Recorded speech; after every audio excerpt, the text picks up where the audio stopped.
Bem-vindos a esta nossa casa, aqui é mesmo a nossa casa. Somos os dois da Diocese de Braga e, como foi dito, o Padre Tiago é o responsável por este espaço e não só.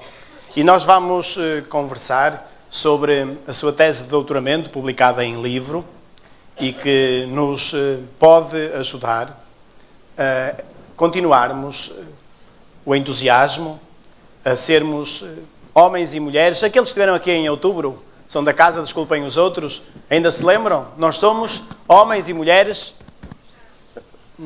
já está muito esquecido, ressuscitados. Não somos resignados, nem somos revoltados, mas tranquilamente somos homens e mulheres ressuscitados. Formamos a comunidade de Pentecostes e por isso estamos empenhados na renovação inadiável que o Papa Francisco nos propõe. E podemos até começar por aqui, Padre Tiago. O teu trabalho foi concluído, foi publicado em livro e com esta coincidência ele teria começado, se calhar, porventura, antes até de 2013, a ideia, não sei, que dizes, sim, se foi alguma ideia que surgiu do Papa Francisco, da Evangelii Gaudium, ou da Alegria do Evangelho, ou foi já uma ideia que tu tinhas maturado há muito tempo na tua formação, trabalhar sobre a paróquia? Bem, o tema da paróquia, ou pelo menos a ideia da tese, nasce sobretudo de um pedido da Arquidiocese de Braga, não é? Porque aqui na Arquidiocese temos imensas paróquias, 551 paróquias, e com a realidade a mudar a um ritmo muito acelerado e que, sobretudo, as grandes mudanças fazem-se ou programam-se com muito tempo de antecedência, não é? E, portanto, na altura foi um pedido do arcebispo que eu fosse estudar e pensar um pouco a realidade das paróquias, não é? Chegar à formulação como cheguei do Colégio de Paróquias, isso foi um processo ao longo do período de estudo para o doutoramento. Primeira coisa que me chamou a atenção, e está no subtítulo, a paróquia em tempos de mobilidade, que é um conceito que apresentas e desenvolves. Porquê essa preocupação? Achas que é uma das preocupações maiores que temos de ter, olhar para a paróquia e termos presente este conceito do que é mobilidade? E o que é a mobilidade? O que quer dizer isso? É sempre necessário ter uma chave de leitura sobre a realidade, não é? Porque qualquer instituição da Igreja, ou a Igreja em si mesma, a paróquia, qualquer outra instituição mesmo de título social, está inserida no mundo, não é? E mesmo a Igreja, sendo ela peregrina no mundo, é preciso, desde logo, perceber como é que está o mundo e como é que nós nos podemos preparar para ele. E, portanto, a chave de leitura desta análise mais social veio através do conceito de mobilidade. Isto aplica-se a todos ou é só para as grandes cidades? Que às vezes eu olho para aqui e fala-se de mobilidade, parece que é só nas grandes cidades. Não é a partir do momento em que, por exemplo, uma paróquia de aldeia ou de vila também sofre as consequências ou os efeitos da mobilidade. A paróquia da minha mãe, de origem, ali dos lados de Vila Verde, é uma aldeia, mas as memórias que eu tenho dela, e não vai assim há tanto tempo, 15 anos atrás, era uma aldeia, toda ela cheia, com as festas, com as pessoas, super povoada. Passados 15 anos, tem lá meia dúzia de casas, meia dúzia de fogos, não é?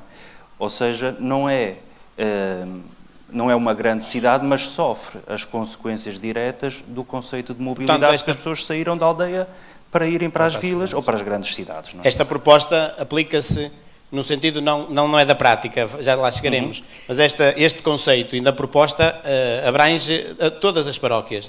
Não posso dizer assim, eu tenho uma paróquia lá mais, num espaço mais afastado, só tenho algumas pessoas que estão mais próximas, isso não é para mim, são coisas lá para Braga, ou para Lisboa, para o Porto, para outras grandes cidades, Marinha Grande, ou Faro, por aí fora. É claro que... Tínhamos combinado, não era? Tínhamos combinado, podem bater palmas, ok. Bem. Pronto. Combinámos e resultou. É claro que eu dou especial atenção ao que se passa nas grandes cidades, não é? Porque é onde estão as pessoas hoje em dia. E aí, eventualmente, onde temos de apostar de um modo mais sério, mais refletido. mas faz parte da identidade da Igreja estar presente onde estão as pessoas, e se as pessoas continuam a estar presentes nas aldeias ou nas vilas, a reflexão também a elas se aplica. E o que é a paróquia? Esta paróquia, como é que tu defines a paróquia que possa entrar com este conceito de mobilidade e depois darmos algum passo de reflexão para já sobre isso? Portanto, como é que tu apresentas a paróquia? O que é o conceito de paróquia?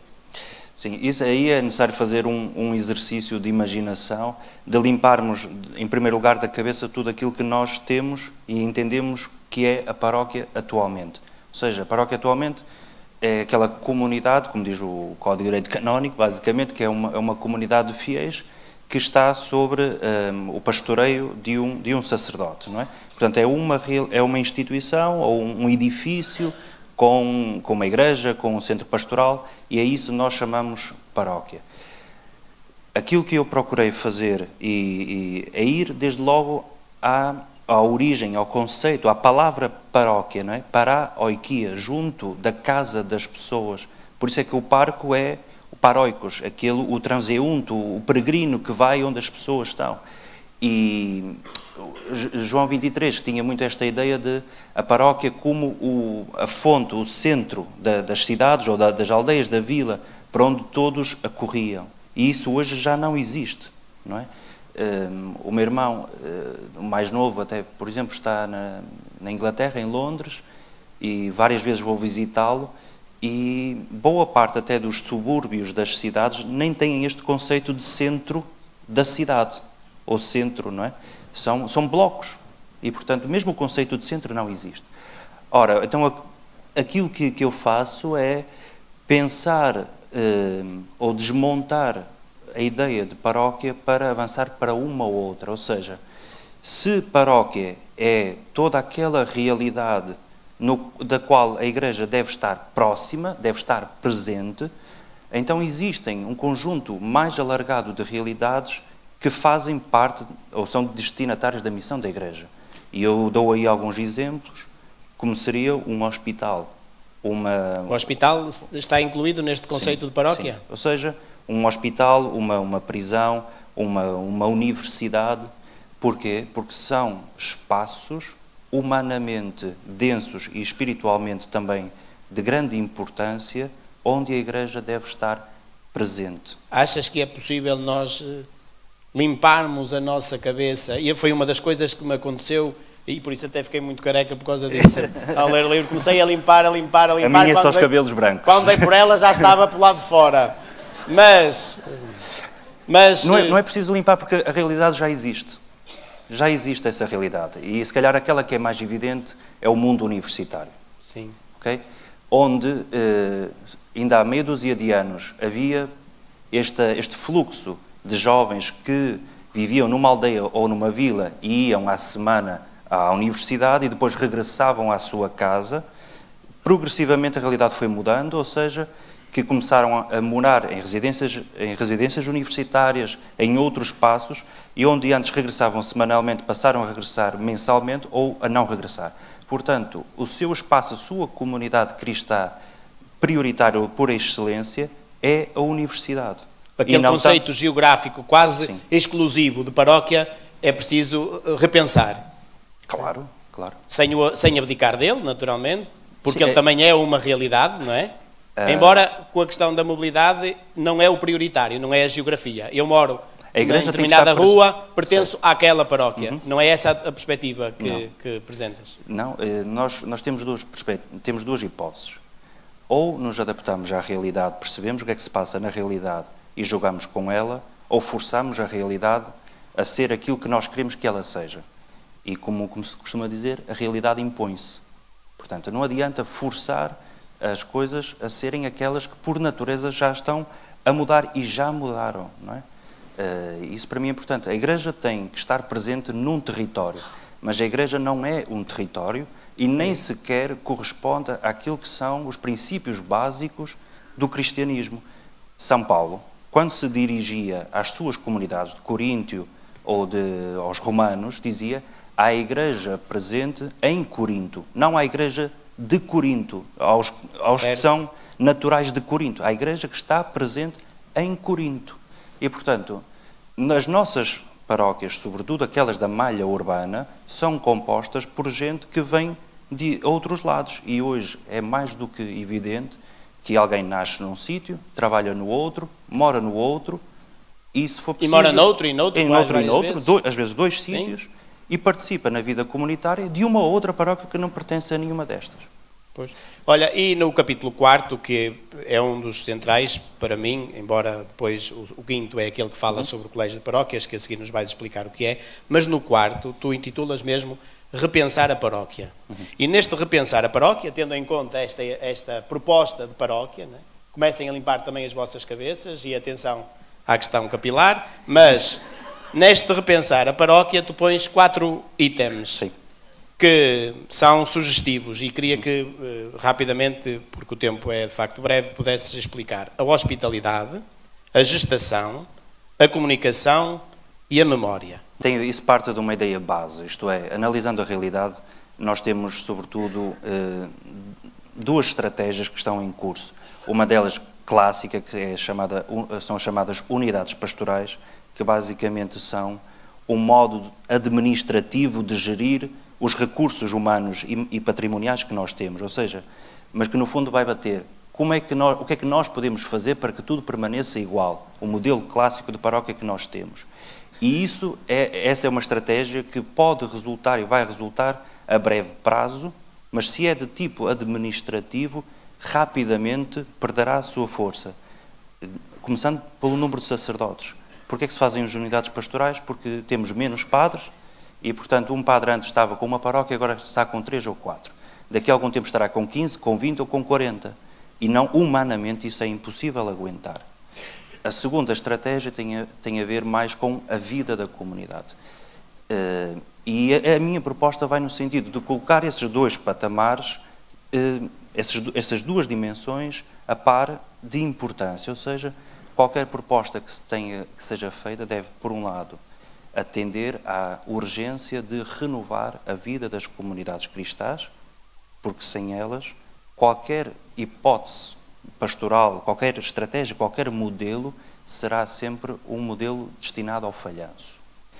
E essas 4 dimensões que aí são elencadas têm a ver com dimensões básicas ou importantes para devolver vida às comunidades, que são 4 dimensões. Podemos ainda dividir em 2. As primeiras 2, a hospitalidade e a gestação, são 2 dimensões que visam a iniciação cristã, ou seja, esta dimensão mais de proximidade das pequenas comunidades, do acolhimento, da atenção ao singular, porque nenhum cristão se forma no meio de uma multidão, não é? E alguém que está a nascer e a introduzir-se na fé não é propriamente na Eucaristia, de um modo anónimo, que consegue experimentar e ir crescendo. E, portanto, são 2 dimensões que apostam no singular, no indivíduo. As outras 2 dimensões da comunicação, que não tem a ver com a comunicação social, tem a ver com o ato comunicativo de comunhão, Deus. Talvez, não é? Sim, de a comunicação e a memória são mais 2 dimensões aí podemos dizer, da Assembleia, da comunidade no seu todo, não é? E são 4... Portanto, é trabalhar duas dimensões, a pessoal... E este é um grande desafio, e que nesse sentido o Alfa dá uma resposta. Também falas aqui do Alfa? Também falo do Alfa. E nas células paroquiais de evangelização? Também falo, sim. Porque o Alfa, eu creio que pode ser uma estratégia muito interessante, sobretudo nestas 2 primeiras dimensões, da hospitalidade e da gestação, ou seja, de gerar cristãos novos, não é? E se nós olharmos para a boa parte das iniciativas que existem a nível da paróquia, quase todas elas são vocacionadas para as massas, para o todo, para os grandes grupos. E hoje percebemos que os pequenos grupos, a atenção ao indivíduo é essencial para fazer nascer novos cristãos, não é? O título e a proposta aparece Colégio de Paróquias. Falaste já nas unidades pastorais, que é uma terminologia que nós vamos conhecendo, ou paróquias que ficam agregadas, seria uma terminologia ainda mais antiga, mas isto não é uma mudança de nome. Não é? Eu agora não chego lá, a Ferreiros de Sequeira Vilácia, a partir de agora, eu sou pároco de um colégio de paróquias. Que é isto? É um abade. Exato. O Padre Tiago escreveu um livro e então agora nós vamos nos chamar um colégio de paróquias. É só isso? Ou é isso? Não, porque a cosmética cumpre um fim, mas é só para enganar, não é? Nós, quem tem as rugas, mete um bocadinho de botox, mas a pele está antiga, está velhinha na mesma. Simplesmente está mais cheia. Portanto, não é mudando o nome... Não se riam vocês, não se riam. Não se riam, porque quem tem... Podem quem continuar tem a usar, depois... podem continuar a usar. Não há problema. Portanto, mas a pele está lá, de facto. Vou dizer que a estética salva, mas não, a cosmética não me parece que salva a Igreja. O Colégio de Paróquias, o título, é uma dupla provocação. Por um lado, se eu entendendo que paróquia não é só aquele edifício da Igreja, mas são as tais dimensões, as tais outras instituições, por um lado, o Colégio de Paróquias é o todo destas instituições, dos hospitais, das escolas católicas e por aí adiante, e daqueles centros de culto, formam um colégio e que tem uma dimensão muito colegial, num sentido de irmandade, fraternidade. Mas a outra provocação, e essa se calhar será mais difícil de trabalhar, tem a ver com o modo de governo das paróquias, que tem que ser colegial, ou deveria ser colegial. Portanto, a ideia do colégio é colegial. Sim. Tem a ver com essa dinâmica, digamos, mais partilhada. Posso dizer na assim? Igreja, sim, claro. Porque na Igreja existe o conceito dos conselhos, não é?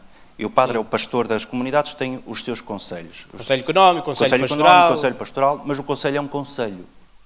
Um conselho é um conselho. E, em última circunstância, um padre ouve os seus conselheiros, mas, no fim, decido eu. Okay? Eu acho que para o sacerdote é mais importante a ideia, ou o que é específico dele, é o conceito de presidência. É aquele que preside a comunidade. Mas o ato de governo é algo que é transversal a todo o cristão. Porque todo o cristão é sacerdote, profeta e rei. Portanto, governa, santifica, ensina. E todos então, somos líderes, como diz a partir do batismo o nosso programa pastoral. E aquilo que eu proponho, então, no fundo, que haja uma espécie de um governo colegial, uma equipa, ao qual preside o sacerdote, mas onde estão representantes, sejam eles leigos, religiosos ou diáconos, mas que são representantes das várias áreas, ou as tais paróquias, sejam representantes das várias paróquias, e que todos concorrem para um governo colegial das paróquias. Isso é um grande desafio de mentalidade, sobretudo para os sacerdotes, que têm que aprender a liderar de um modo diferente. E também para os leigos, não é? Nessa partilha colegial da responsabilidade. Claro. Quer dizer, vemos então aqui o padre, o pároco, mais como um presidente, no sentido de partilha e de orientação, do que o presidente que eu mando e decido e faço. E como é que isso se pode... Que passo é que é preciso dar para isso acontecer? É continuar a limpar a cabeça, até não restar mais nada. Porque a grande mudança e a mais difícil, não é só na Igreja, em qualquer circunstância, é a mudança de mentalidades. Porque esquemas ou propostas não faltam. Sim. Mas enquanto não estivermos verdadeiramente decididos à mudança, prontos para ela não vai acontecer. E nós somos os primeiros promotores dela. Agora, a Igreja é uma instituição milenar. E todas as mudanças, às vezes a brincar se diz, não é? Porque é que a Igreja ainda não acabou? Porque demora tempo. Na Igreja as coisas demoram tempo. Até para acabar, demora tempo. Está boa, está boa. Não é? Mas, para terminarmos então, como é que eu, e essa é uma pergunta mais prática, e o sentido do trabalho é um trabalho de reflexão, é uma tese de doutoramento, mas estou convencido também e sei que tens essa preocupação prática, até de teologia prática. Como é que eu, pároco, e já referi, em 3 comunidades, será que eu, para além de ler o livro, de eu refletir com a equipa paroquial, com os cristãos da paróquia, eu posso dar já algum primeiro passo concreto no âmbito desta proposta? Sim. Ou seja, eu estou convencido que as mudanças devem nascer das bases. Ou seja, não deve ser um bispo ou um responsável máximo que dá as diretivas e todos executam. É necessário haver aqui um período de experiência e as paróquias, de facto, podem fazer uma experiência durante 2 anos, 3 anos, onde efetivamente vão trabalhando em conjunto e criar uma real experiência de comunidade, não é? Desde logo, o tipo de liderança pode ser ensaiado. Começarmos por aí, pelo tipo de liderança. E fazer a experiência de comunidade. Ou seja, uma das coisas que eu digo algumas vezes, nós temos cada um o seu conselho pastoral, o seu conselho económico, não é? Mas, infelizmente, nós só conseguimos trabalhar em conjunto naquilo que é mais fácil. Ou seja, é necessário fazer uma formação para catequistas ou para os pais, e então juntamos as pessoas todas e damos uma formação. Mas se uma paróquia, por exemplo, tem um coro a 4 vozes, de super instrumentos, e tem missas super solenes, mas temos uma outra que está a cantar ao desafio, está ali a velhinha a cantar ao desafio, não é? Porque é que nós não fazemos uma real partilha dos recursos e dos dons que cada uma tem?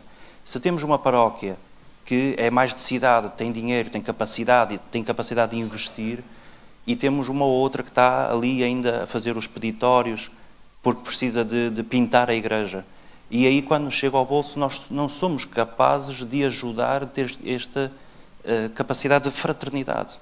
Portanto, olhar para este conjunto de paróquias como se fosse um único corpo onde há partilha de bens e há partilha de recursos. Porque senão, mais uma vez, nós depois lemos o livro dos Atos dos Apóstolos, as primeiras comunidades, como se fosse um livro de romance, não é? Eram todos assistiam ao ensinamento dos apóstolos, punham tudo em comum e rezamos isso. Mas depois não temos a coragem de levar até às últimas consequências aquilo que o Evangelho nos ensina. Já que falamos em peditório, está disponível à venda, lá fora, Colégio de Paróquias. Tem aqui 2 segredos, mas vocês têm que comprar 2 segredos para aplicarem no livro, mas não vos vou dizer, que é para vocês comprarem, saborearem e poderem... Há desconto. Ainda por cima há desconto. Aproveitem de comprar hoje. Lá fora está à venda. E nós vamos ter também aqui a apresentação de um outro livro, uma tradução de uma reflexão do padre James Mallon, e ele fala precisamente, não é a mesma palavra, mas é a mesma coisa. E terminamos, que é, tu falaste da mudança de mentalidade, e ele fala na mudança de cultura, que é a mesma coisa. Isto é, começarmos por aí, pensarmos de uma forma diferente. Começarmos a usar palavras diferentes também nos ajuda. Obrigado, Padre Tiago. Obrigado, podemos dar uma salva de palmas.